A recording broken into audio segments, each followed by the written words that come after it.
Kalau ditekan nanti itu yang akan berhubungan dengan vakum dulu, kemudian vakum baru ke master, master rem ya. Yang ini, yang bulat ini itu booster rem, sedangkan yang ini adalah master rem. Jadi master rem ini ada dua outputnya yang keluar, yang ini dan yang ini ada dua. Itu nanti berhubungan ke rem belakang dan rem depan ya. Sedangkan booster rem atau vacuum booster yang ini ada selang vakum yang dihubungkan ke ruang mesin, ke ruang intake manifold ya, ke ruang intake. Nah, ini fungsinya adalah untuk membantu menarik membran saat ditekan pedal remnya ya. Intinya untuk membantu pengereman supaya tidak terlalu berat ya. Ini master rem, ini vakumnya. Nah, ini adalah rem cakram ya. Kalau rem cakram itu dia menggunakan cakram, kemudian ada kalipernya tuh sini. Nah, ini rem tromol, ada tromolnya. Di dalam ada kampas rem. Bersama dengan Muslim Abu Syahsana, kali ini kita akan mempelajari tentang rem hidrolik, di mana dalam pembahasan nanti kita akan fokus ke salah satu komponen rem hidrolik, yaitu booster vakum. Nah, booster vakum rem yang ini, yang berwarna biru muda.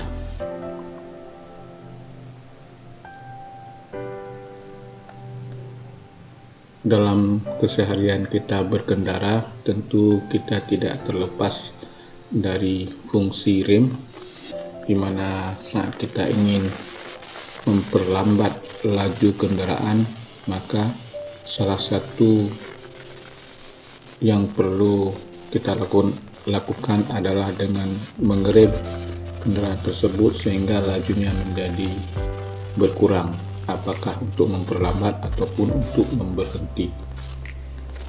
Nah, untuk mobil-mobil besar kadangkala untuk melakukan rem secara manual itu terlalu berat ya, sehingga dibantulah dengan sistem hidrolik dan ditambah lagi dengan vacuum booster ya. Booster rem ini adalah komponen yang memiliki fungsi untuk membantu memberikan keringanan kepada pengendara ketika sedang menginjak pedal rem. Jadi ketika Anda menginjak pedal rem tidak perlu menggunakan banyak energi ya. Sini injakan itu akan terasa lebih ringan dan membuat kita nyaman tentunya dalam melakukan pengereman. Nah, ini tentu akan berbanding terbalik kalau kita tidak menggunakan booster rem. Ketika kita menginjak pedal rem, maka energi perlu lebih besar untuk mendorong piston pada master kopling atau master cylinder kopling. Nah, untuk booster rem ini memiliki dua jenis. Ada yang booster rem tipe vakum dan hidrolik. Nah, ini kalau kita lihat ini booster rem. Booster remnya lah tipe vakum. Kenapa disebut dengan tipe vakum? Karena pergerakan dari booster ini dibantu oleh kevakuman yang ada di intake manifold. Nah, ini salurannya ya, saluran yang nanti dihubungkan dengan selang ke intake manifold. Nah, inilah nanti yang akan membantu menghisap membran yang dalam vakum ini untuk bergerak ke depan mendorong piston. Tentu saat kita melakukan penekanan pada pedal kopling, pedal rem maksudnya ya. Populer digunakan pada mobil-mobil saat ini. Jadi rem hidrolik ini terdiri dari beberapa komponen yang besar-besar. Yang pertama ada pedal ya, pedal remnya. Kemudian ada tuas penekan, kemudian ada unit booster vakum, kemudian ada unit master silinder ya, master silinder. Kemudian ada unit rem depannya, yaitu rem cakram. Nah, ini rem depan yang umum digunakan adalah model cakram. Kemudian yang belakang, rem belakang itu model drum ya, model tromol, rem tromol ya, yang umumnya digunakan pada bagian belakang kendaraan. Sebagaimana nanti saya contohkan pada sebuah mobil. Nah, di dalam masing-masing komponen ini seperti pada rem tromol ini, di dalamnya juga banyak terdapat komponen-komponen ya. Ada kampas rem, ada pegas, ada piston ya, silinder, wheel silindernya ya. Kemudian ada tromol, kemudian pada rem cakram juga ada piringan rem, ada sumbu, ada piston juga, kemudian ada kaliper atau kampas, kemudian saluran-saluran. Kemudian yang ini adalah master rem yang fungsinya adalah untuk mengontrol aliran hidrolik ke masing-masing rem ya. Di dalamnya juga terdapat komponen-komponen, ada cairan hidrolik, kemudian ada piston utama, kemudian piston yang kedua, kemudian saluran-saluran, dan nanti ada semacam sensor untuk mendeteksi ketinggian dari hidrolik yang ada di master rem. Yang akan kita bahas dalam kali ini adalah booster vakum. Nah, di dalam booster vakum ini itu terdapat yang pertama inlet air valve. Yang ini namanya adalah inlet air valve. Kemudian ini yang hitam ini ada rumah dari booster berwarna hitam. Kemudian di tengah-tengah ini ada vakum membran, ya, membran semacam membran ya. Kemudian ada port internal, lubang internal yang menghubungkan antara ruang variabel yang sebelah kanan kita dengan ruang konstan yang ada di sebelah kiri kita. Kemudian ada tuas ya, tuas yang mendorong ke piston dari master silinder, dan di tengah-tengah ini ada pegas. Komponen apa saja yang terdapat dalam booster vakum? Silakan dilihat.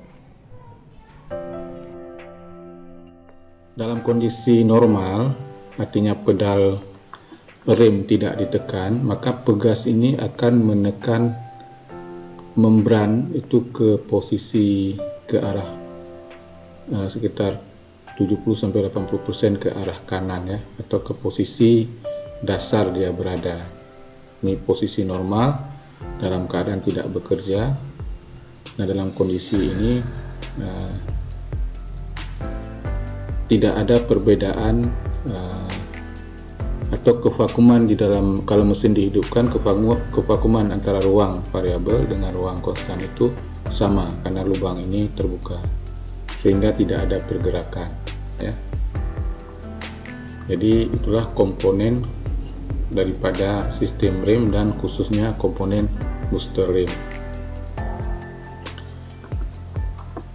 Gambar animasi yang ini adalah dimana kondisi pedal rem itu dalam kondisi bebas ya, tidak ada tekanan, dan kita dapat kita kelompokkan menjadi 3 bagian. Yang pertama, cara kerja booster rem pada saat pedal rem tidak diinjak dan mesin hidup. Kemudian cara kerja booster rem pada saat pedal rem diinjak dan mesin hidup. Kemudian yang ketiga adalah cara kerja booster rem pada saat mesin mati. Mesin dalam kondisi hidup di mana ada kevakuman. Ini ada saluran intake ya, saluran vakum ke intake manifold. Tadi lupa saya katakan, ini mempunyai peran penting untuk melakukan pengisapan ya, sesuai dengan kevakuman yang terjadi di saluran masuk mesin. Jadi yang akan membantu menarik membran ini nantinya. Nah, kondisi ini tidak terjadi apa-apa di dalam booster ya. Pedal rem diinjak, kita lihat braking. Nah,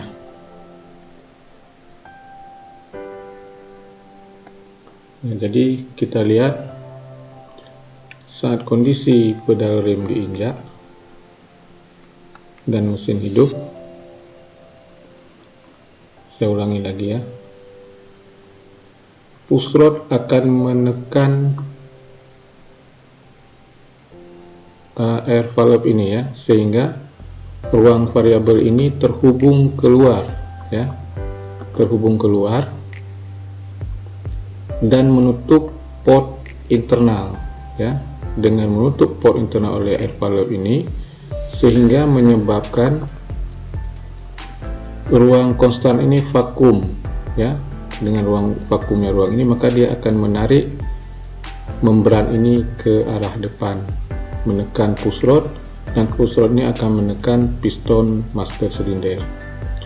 Ini artinya memperingan atau membantu tekanan pedal ini supaya lebih ringan, karena ada kevakuman membran ditarik oleh vakum yang terjadi di ruang konstan ya. Nah, ini dia.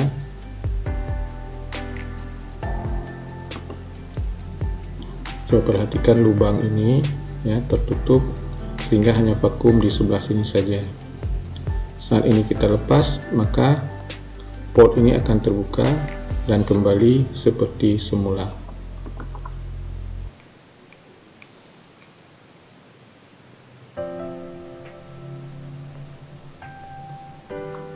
Kemudian pada posisi ketiga, ketika mesin mobil mati, maka vakum check valve akan menutup salurannya, akan menutup saluran, sehingga masih memungkinkan terjadi kevakuman di dalam booster rem.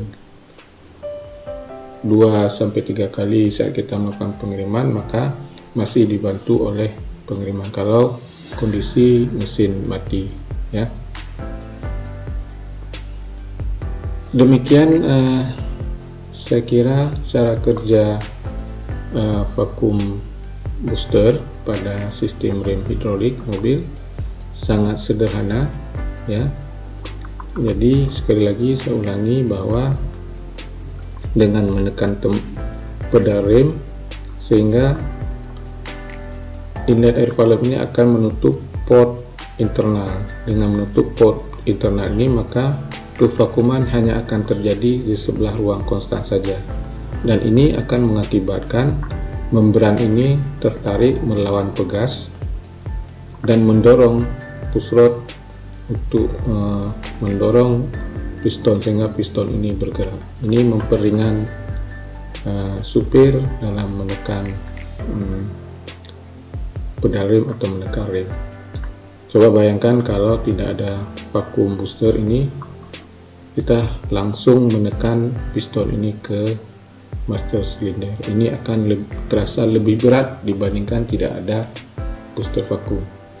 Demikian sekilas cara kerja dari booster vakum. Pada part atau edisi berikutnya kita akan membahas bagaimana cara kerja master silinder, kemudian rem cakram ataupun rem tromol. Mudah-mudahan menjadi lebih mengerti ya, dan fungsi daripada booster vakum, dan bila ada kekurangan boleh diberikan masukan di kolom komentar.